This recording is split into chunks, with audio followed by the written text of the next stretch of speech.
Hello and namaste, my beautiful friends. I'm Jill Loftus of Nuit Astrology. Welcome to your planetary energy forecast for the week of October the 20th at 2025. This will be the last weekly scheduled a video that I put up on my YouTube channel publicly. Please stay tuned to the very end. I've got a little recording that will let you know what the next steps are if you are interested. Now, this week is very watery, despite the fact that we have a new moon in an air sign. Water is definitely the theme of the week. So, something to be kind of cognizant and aware of, particularly if you have weather-related events that you need to prepare for this week. We're going to have Neptune, which has been moving backwards, but it's going to move backwards into the sign of Pisces. This often creates a stir when Neptune moves into this powerful sign where it feels very comfortable, very at home, very much in its rulership. And so water-related events of all types, whether they're weather-related, whether they're sudden pipes bursting, whether there's people being overcome by emotion, this is all something to be aware of. We also have what is being created in the sky, a grand water trine being created as well. So this will bring up some real possibilities and again, stir the emotions, amplify your sensitivities, amplify your porousness. So a week of protection for sure. We also have the sun moving into a difficult angle with Pluto this week. And when the sun moves into a difficult angle with Pluto, there are challenges that relate to that force of death and regeneration. The sun represents solar figures. It represents people who are in charge, people who are up at the podium, people who are in leadership roles.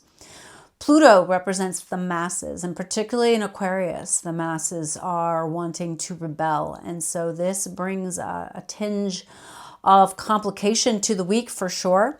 Brings up issues related to power dynamics, manipulation, some of the darker, heavier energies of the week. So they occur with the balance of blessings and benefits. So it is definitely a week to stay nimble and aware. So we start the week on the 20th with Mercury and Mars walking together in the sign of Scorpio. Now, Mercury moves a little faster, right? It walks a little faster than Mars does. But for a few days, they walk hand in hand. And both Mercury and Mars in Scorpio are very insightful, very truth-driven, very capable, very deep. They don't want to talk about superfluous, light social things. They want to really have some depth, some truth, and some integrity. They have a low tolerance for, kind of being told, pat on the head, nice job, move along. They don't like that at all. And having the principle of the mind and the principle of action being so close together, there's less of a filter between I think it, I say it, I do it, or I think it, I do it, or I say it, I do it, or I say it, I think it. And so most human beings could use a little breath in between those actions. And so I would suggest that of you. It is not a week of rash or impulsive actions because they could have serious consequences. Now, we're also watching this new moon, which occurs on the 21st. It's at 8:25 a.m. Eastern. If you know your time zone, adjust for that, please. It's at 28 degrees of the sign of Libra. Now, note, please, that it immediately voids until 11:42 a.m. Eastern. So again, that's where I want you to really look at your time zone, because if you're going to ritualize this new moon, you're going to wait until after that moon void. But the moon void time is a wonderful time to kind of mind map, be creative, explore, meditate, contemplate. But as far as initiating, you're going to want to wait until after that zone. This is also the exact day that Mercury enters the shadow of its retrograde at 20 degrees of the sign of Scorpio. Now, that means when it enters its shadow zone that it's going to keep going. It's going to get all the way to 6 degrees of Sag. It's going to pause, and then it's going to march its way all the way back to this same degree of 20, which means anything that you discuss, talk about, or think about over these next few weeks, you may have to reconsider, rethink, or repair. Now, I find that intriguing occurring on the day of this new moon, especially in light of, if you stick around for the Celtic Cross Tarot, it's kind of interesting. It's almost like this is going to be an initiation and a starting new moon, but then it's going to lead you to another place where there'll be two divergent paths, and you will have to choose one and in some ways start again on this particular project or manifestation. So keep that in mind as you're considering what you would like to manifest. Libra, in a general sense, relates to partnerships of all types, whether they're love or business, whether you're in competition with somebody. It could have to do with new ways of being social, new ways of fighting for justice and peace, which are definitely needed right now. So intriguing new moon energy on the 21st. Now, the date of Neptune moving back into Pisces is the 22nd, but I would put the caution flag up all week on the water situation. This is also the day the sun moves into Scorpio, so double up on the water, okay, on the 22nd. On the 23rd is when we begin to have this gorgeous connection between Mercury in Scorpio up to Jupiter in Cancer down to Saturn in Pisces. So wherever those three areas of life are for you, there is a magical triangle of flow created in the sky between that part of you that really wants to sink deeply into things, wants to understand at a deeper level, wants to protect and care for what matters and who matters in your life, and also put in the discipline and direction to create something that's really meaningful. Maybe it's, it could be a business, it could be a book, but it also could be just really creating within yourself the strength to overcome some of your own internal obstacles that have been limiting you in the past. So all three of these areas of life harmonizing as we get to the middle of the week through the end of the week. So enjoy that Saturn Jupiter connection stays in play through the end of November. In fact, due to the retrograde motions, okay? It's not going to perfect mathematically, but it's still going to be in play. And so we're going to have numerous planets come through here and participate in this beautiful flow between the principle of expansion and the principle of solidification, the principle of generosity and the principle of stinginess, okay? So it is kind of an interesting week as far as manifestation possibilities, okay? Now, that square, that difficult angle I mentioned between the sun and Pluto, that's going to happen. I would say watch for that as soon as the moon is new, right? Remember, the moon is new. It's going to be at 28 Libra, and then the moon's going to step into Scorpio, and then, immediately start that conflict with Pluto. So feel into that for a couple days. Do be cognizant of imbalances of power, of solar figures under pressure. So I think that's be something that you may see, in fact, in the world writ large. And then we are really going to kind of see what Mercury has to say about this whole conversation that it has with Jupiter and Saturn, because Mars eventually will end up there too. So the idea is being sparked up at the end of this week. And next week, you'll be more interested in the actions to back it up. So I hope you found this useful and helpful, just like I do hope that you will find my new weekly forecast, which will be in a different format and will be directly emailed to my clients or people on the email list. It's not going to be something I'm going to put behind a paywall. It's not for me so much about the money. It is about freedom to say what I want, and also not to worry so much about what's going on the platform, okay? I just didn't sign up for You Talk or Tube Talk or whatever, how everything is turning into these short form, I don't know. It's not a world that I'm comfortable with. It's not a world I necessarily want to participate in. It's also not the best delivery for information, which I think as the portals of information begin to close more and more, and they will, I think it's important for us to communicate directly. And so the best way to do that is to sign up for my emails. And that is where I will be offering my guidance to you.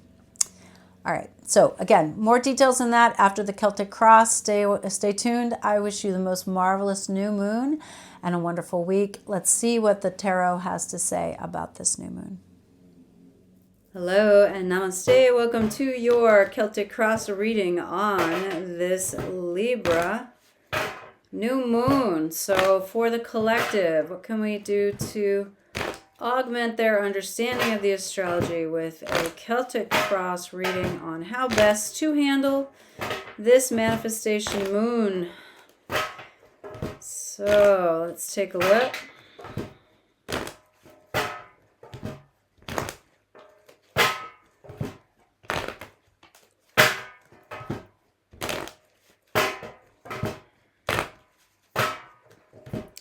Remind the cards, the reading is for the collective. Pardon my voice, I'm getting over some kind of truly tenacious crud.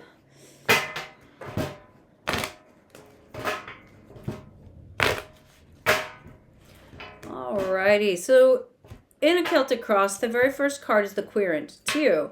And so you are the Knight of Swords, which suggests in a situation where you want to move forward with decisiveness, with a conversation, an idea. It makes sense. This is an air moon. Crossing you, 9 of Cups. A desire to feel fulfilled, to be happy, to look for some success. You need a win right now. In the past, well, Wheel of Fortune. Karma, man. What can you do, right? Sometimes it feels out of your control. It's not. But it can feel like it because of the timelines.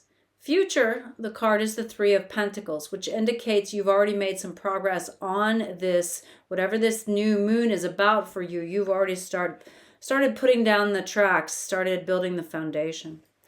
Crowning Thoughts, 8 of Pentacles, is telling you, yes, I really need to do some research on this. I need to put in the mental effort, put in the hours to gain the skills, to do the studies, to understand. I have some quality study time ahead of me. Subconsciously, Judgment. Subconsciously, you know that if you make this manifestation for this moon, it is a big decision. It's a shift. Advice. 6 of Cups. Now, those of you who know me well know that this card I always find to be somewhat mysterious, and I usually 3-card it. So I would say the advice, though, is something from the past is informing this current moment for you. Whether it's a previous goal that got kind of pushed to the side in some way, or other things happened. But there's something here about really feeling like there's something that you want to return to or revisit. Outside influence, Knight of Wands. This is either a need for haste or action, or it could be that there's some type of deep emotionality attached to this past this past influence. What do you want to happen? Page of Cups. Now, this is, again, relates back to this crossing card of the 9 of Cups, right? Page of Cups says, wow, I have this idea. I'm excited about it. I really want to do something with it. And the outcome, Ace of Pentacles. Because wishes take work, as I used to tell my children. So there's something about putting your money, your time, and your effort behind this fully and totally and starting something brand new. It could be something that is material or in the world, or it could be something that earns you money. But yes, this is your intention. You've already started work on it, it appears. Now, readers fan, these aren't as strong, but they do influence the situation. 10 of Swords, yeah, well, that thing that didn't work out, that's because you need to focus on this. 6 of Wands, definitely take advantage of the fact that you have a certain amount of visibility right now with something or someone. Lovers, well, speaks for itself, right? You're gonna love this thing, so why not move forward? Also, the Devil, watch your own self-defeating habits or patterns that could influence this situation. All right, I'm definitely 3-carding that 6 of Swords. Can't help myself. Gotta see what is really the advice here. You know, Some people really spend a lot of time thinking about the past, and a lot of people just don't. The past definitely is necessary to make sure you're not repeating things. But you do want to live a life with as few regrets as possible. Regrets draw us back here over and over. The continual desire for a do-over, a continual desire for more. I mean, I guess you might be able to finish the sentence after the word desire, right? Period. Desire draws us here. So what is the clarity on that Six of Cups as far as the advice placement card?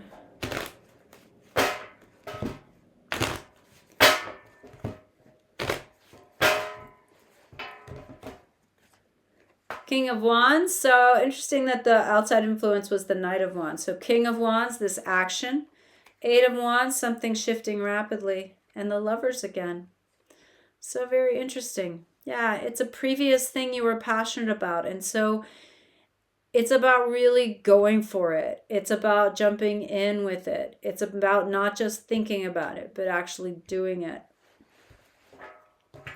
Yeah, you'll be successful. It's going to be a lot of work, and it'll end up putting you at a crossroads of some type. It'll get you to a place where a choice will need to be made, but you've got to initiate at this new moon in order to get to that place. Make sense? All right. Namaste, my friends. Bye. Hello, friends. Thanks for sticking around to hear a little bit about my thoughts on what I'm going to be doing moving forward. So my idea is that I will be sending out a weekly email. It will more than likely be audio only. It is much easier to sit down and do the audio for a presentation on the weekly astrology than it is to be concerned about lighting and what my hair looks like. I mean, I know you don't care, but this is how the game is played, right? And what's the saying? Don't hate the player, hate the game. It's just not my thing. And it's making me not look forward to doing this every week. And things that I don't look forward to, I have a tendency to procrastinate, or I squeeze in at the very last minute, and then I'm not happy with the product. So I'm still going to be experimenting with what it is that I want to offer to you folks. In some ways, my goal is to educate. My goal is to teach you every week. That's why I use the terminology. That's why I talk about the specifics. For a lot of people, that's not the detail that they want, and they would like something more casual, and I'm trying to walk that line, so to speak. So, but what you can do for me, if you would like, is either respond via email or, of course, put a little note down here, what it is that would be most helpful for you week to week. It needs to be short. It needs to be sweet. I am busy, which is good. It's a good thing to have my lovely little base of clients, particularly my membership. But I still think that it's really important to provide information to anyone who seeks it. So if there's something I can offer specifically that would be really helpful to you week to week, or if it's maybe a monthly overview, I would love to have your opinions. I just don't know. So anyways, again, sign up for my newsletter at Nuit, Nuit, astrology.com. If you have any problems with that, email me, jill@nuitastrology.com, and I'll put you on there. And I look forward to really communicating with you in a more personal, direct way, and staying in touch as we move into the life-changing astrology of the next 2 years. So, all right. Thank you for all your encouragement. Thank you for all who have shared my videos, who have left comments, who encourage me. It's a very crowded space out here in internet land, but I'm really glad that I met you and you met me, and I think that's how it's supposed to work. Synchronicities, I really believe in them. I will be also updating. I have a blog somewhere on my site about my favorite YouTube astrologers, and that, of course, always evolves. So if you're really looking for people to present on the YouTube space, there are loads of people just absolutely doing beautiful work on here. So yeah, I'll update my blog and post that so that if you're seeking something to listen to when you're in the car, driving somewhere or commuting or whatever, you'll have lots of opportunities. There's lots of great content out there by really amazing astrologers, so support them as well. All right. Namaste. Ciao. Mwah. Bye.